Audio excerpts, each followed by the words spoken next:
વડાપ્રધાન નરેન્દ્ર મોદી બિષ્ણુપુર પહોંચ્યા હતા. તેમણે કહ્યું કે છેલ્લા 15 વર્ષમાં ટીએમસી સરકાર માત્ર જંગલ રાજની જેમ નિર્દય શાસન ચલાવી રહી છે. આ સરકારે પ્રજાને ભયભીત કરીને રાખી છે. ચૂંટણી પછી ગુંડાઓને છોડીશું નહીં, ભ્રષ્ટાચારીઓનો હિસાબ કરાશે. અરવલ્લી જિલ્લામાં સ્થાનિક સ્વરાજ્યની સામાન્ય ચૂંટણીમાં 2026 માટે ઉત્સાહ. આ પર્વને ઉત્સાહભેર ઉજવણી કરે તે માટે જિલ્લા ચૂંટણી તંત્ર દ્વારા વિવિધ સ્વીપ પ્રવૃત્તિઓ હાથ ધરવામાં આવી રહી છે.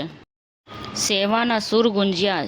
100 વર્ષ સુધી તંદુરસ્ત જીવન માટે અમદાવાદમાં મેગા હેલ્થ એવરનેસ સેમિનાર યોજવામાં આવ્યો.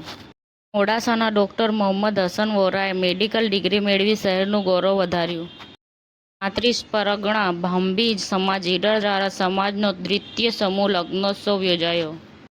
પરફેક્ટ 100 અને વધુ સીબીએસઈ ધોરણ 10 બોર્ડની પરીક્ષાઓ 2026માં ફિઝિક્સવાલાના વિદ્યાર્થીઓએ મેળવી ભવ્ય સફળતા. મુસ્લિમ સમુદાયના વિશ્વવિખ્યાત ધર્મગુરુ શૈખુલ ઇસ્લામ હજરત સૈયદ મોહમ્મદ મદની અશરફીના અધ્યક્ષસ્થાને અને તેમના શહેજાદા સૈયદ હમઝા અશરફીની આગેવાનીમાં જશ્ને સૈયદ અને જશ્ને પીરાની અમ્માનો વાર્ષિક કાર્યક્રમ યોજવામાં આવ્યો છે.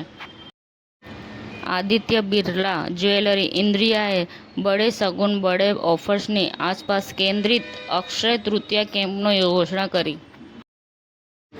દિલજીત દોસાંઝ અને શર્વરી વાઘની લવ સ્ટોરીમાં વેદાંગ રૈના સાથ આપશે.